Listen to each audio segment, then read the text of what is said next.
Okay, so I wanted to give you guys a little bit of direction on the road trip project that you guys are doing for Topic 5's project. And so I did extend our due date.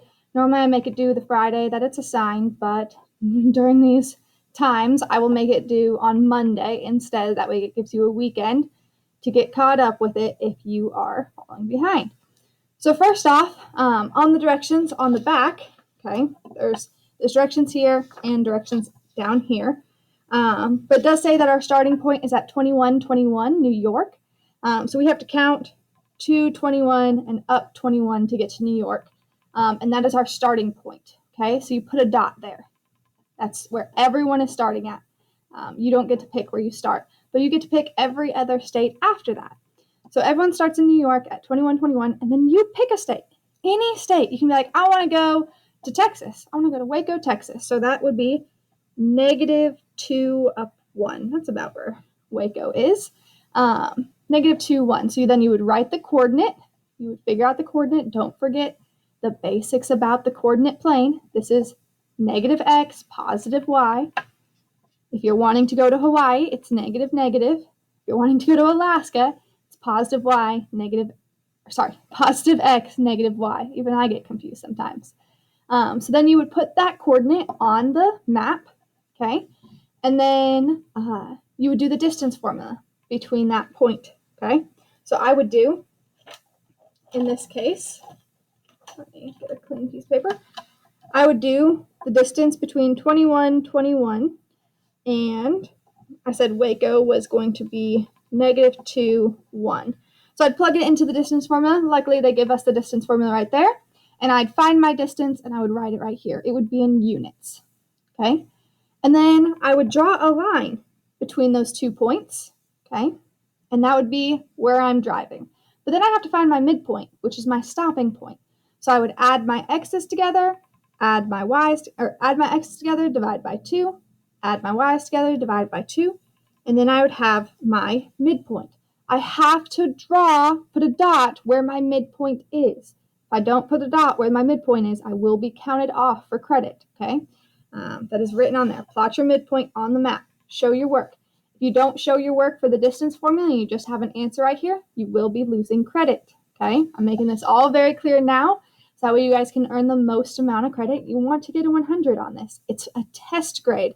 It's going to be the easiest test grade because tests and projects count for 60% of your grade.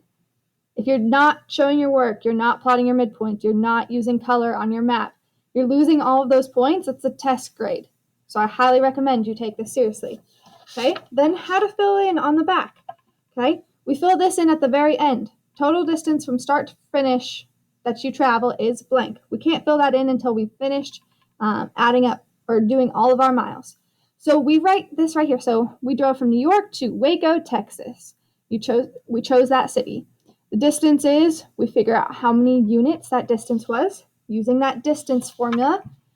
Well, then it says, let's let it focus. It says, so we'll have to drive blank miles. Well, if we look back on the front, it says that every unit is 50 miles. So I take my units and I multiply them by 50. Okay. And then we'll have to make a pit stop for gas and food in where, okay, we got to tell it wherever that midpoint was, wherever that ended up, let's pretend that it ended up in Indiana, okay? We would say we made a pit stop in Indiana because our midpoint is whatever that coordinate point was. And you always want to double check that your coordinate for your midpoint makes sense. If you're getting a midpoint, like if you go from Oklahoma to California and you get a midpoint that's over here, you did something wrong because the midpoint should be halfway in between those two. So always be double checking that. Okay.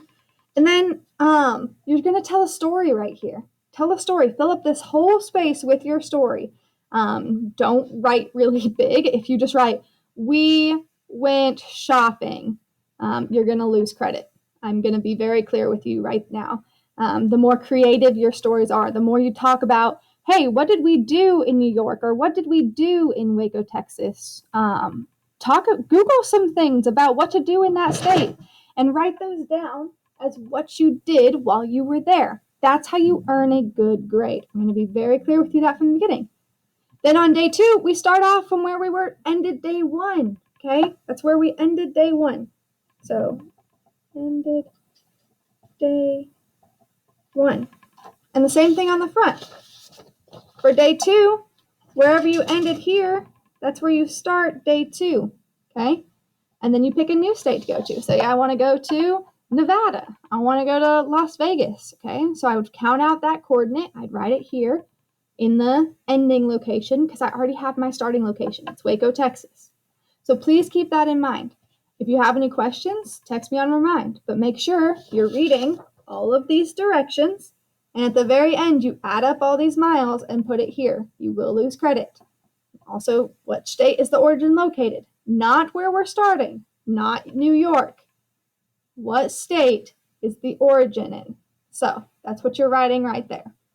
If you have any questions, please text me on Remind. Make sure you are reading directions, and it is due on Monday. I'm being very lenient this year. Don't make me regret it, please.